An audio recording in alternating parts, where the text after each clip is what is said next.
Was this the moment where the 2025 Formula One World Championship was decided, when Lando Norris pulled off to the side of the road with an engine problem during the Dutch Grand Prix, allowing his teammate Oscar Piastri to an easy victory, picking up 25 crucial World Championship points to extend his championship lead over Lando, and now looking odds-on favourite to win the title this year? It was, without question, the biggest moment so far in this title battle between the two McLaren drivers, and it is without a doubt so significant because it could be the moment that Lando looks back on as where he lost this championship if he isn't able to overturn the deficit that he faces now in the remaining 9 races. It's been really difficult to split both Piastri and Norris all season long. They've really pushed each other hard. There's barely been anything able to separate them all season. But now this is the largest points gap there has been between the two of them all season long. The largest previously was when Lando won the opening race of the season in Australia and Piastri was only able to finish P9, so he picked up 2 points. Lando scored the full 25 points, so that meant he had a 23-point lead at that stage of the season. But now with Piastri's win coupled with Lando's retirement, it now means that Oscar has a 34-point championship lead going into the remaining 9 races, which also includes 3 sprint races, of course. So all is not lost for Lando. There's definitely still a chance he can overturn this points deficit. It just means his task is that much more difficult now. The gap realistically should have been 16 points instead of the 34, because Norris was in second place. He was pushing Oscar hard. He managed to stay within at least 2 seconds of him for pretty much the majority of the Grand Prix. And this is where I have to give credit to both drivers, because Oscar did a great job of being able to handle the pressure that Lando was putting him under. And then on the other hand, Lando did a great job of being able to stay in that ballpark, keep Piastri on his toes and try and force an error if he could. But with a mechanical failure, that easy second place has now been lost. But you've got to say that if you look back at the start of the year in Australia, when Piastri finished in P9, he was on for a second place finish himself. But then he obviously ran into trouble as the rain hit in that particular Grand Prix, and that's when he slid off the track and lost an easy podium. So he lost points on that day, and Lando has lost a big haul of points on this particular day. But just looking at the context of the race and the weekend as a whole, McLaren were once again completely dominant, just so far ahead of the field. They really did make it look so easy and just breezed the weekend. They were fastest in practice, fastest throughout qualifying, and then in the race were running an easy 1-2. It didn't matter even on the safety car restarts when they were on the hard tyre and Verstappen was behind in 3rd place on the soft tyre. Even though Max gave it a good go, even on much fresher rubber and softer tyres, he could not close the gap and keep up with McLaren. That's just how big their advantage is over the field at this moment in time. So once again, as has been the case for most of this season, it was all about Norris and Piastri and their fight. Who was going to be able to beat the other to the pole position and conquer over the other in the Grand Prix. I think coming into the weekend, given his recent record at Zandvoort, he of course won last year, Lando was, I think, tipped as the favourite, the pre-race favourite, and it certainly looked that way in practice because he topped all of the practice sessions for the first time this year. He did really look comfortable, and it was Piastri that was struggling to find the time to make up the deficit that he had to Lando throughout the practice sessions. So going into qualifying, Lando really was the clear favourite to take pole. But what I've noticed is there's a clear narrative this season that when Lando is quicker than Oscar in the early part of a weekend through the practice sessions and going into qualifying, Oscar is somehow able to turn around his form and find the time that he was losing to Norris. That has happened at a few Grand Prix this year, and it happened once again here in Zandvoort. Piastri in Q3 absolutely nailed his first lap in the session, and then on their second laps neither of them were able to improve, so Oscar pipped Lando by the smallest of margins. It was just over 1/100th of a second, which just goes to show just how evenly matched these two drivers are. So Oscar once again delivered in qualifying. That's really an area where he's really improved this season, certainly compared to last year where he lost 24 in the qualifying battle to Lando. So the fact that he is now out-qualified Lando at more races than Lando has out-qualified him really shows that he's really worked on his qualifying pace. But going into the race, it really was anybody's to win. There was no preference as to whether it was going to be Oscar or Lando. It was going to be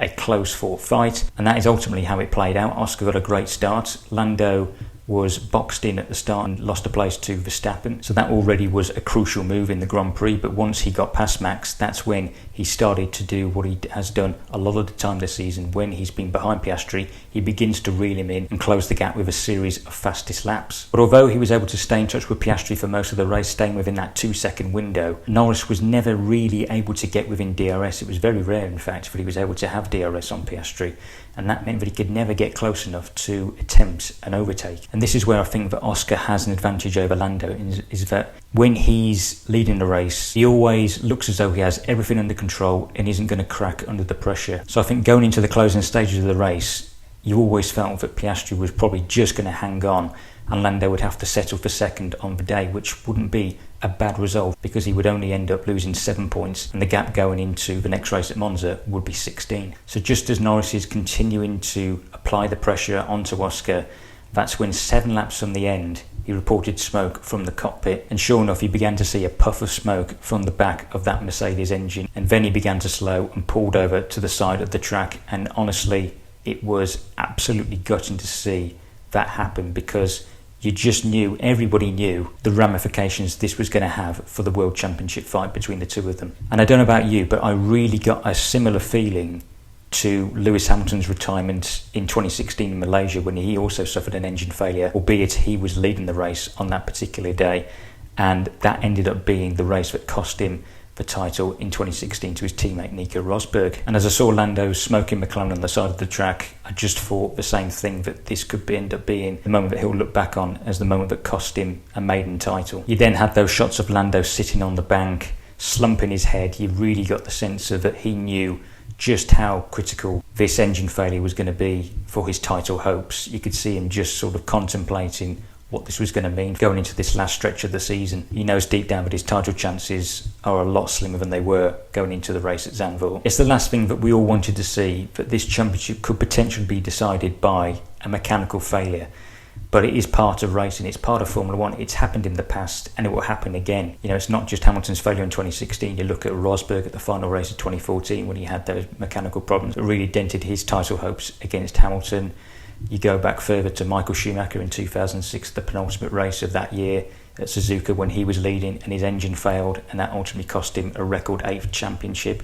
You can go back to the 80s, Alain Prost in 1983 at the final race. So looking at Norris's title chances, like I said, they are now a lot slimmer. 34 points is going to be quite a tall order to overturn by Abu Dhabi. It's not just for one reason. If you look at it, the chances are that Oscar won't suffer the same problem, because McLaren, for one, will make sure that this doesn't happen again. Second of all, reliability is so much stronger than it was in previous eras, so the chances of this happening again are quite low. And then just to top it off, there is also the fact that Oscar has been extremely consistent, not just this season, but also in previous seasons. He's on a current run of over 40 races consecutively finishing. The last time he finished a race outside the points was Miami in 2024. So it's really going to take quite something for that run to end, unless Piastri somehow runs into trouble, whether he has a mechanical problem or is unlucky in an incident where maybe another driver takes him out. It's been close between them all season long. There's barely been anything able to separate Norris and Piastri this season.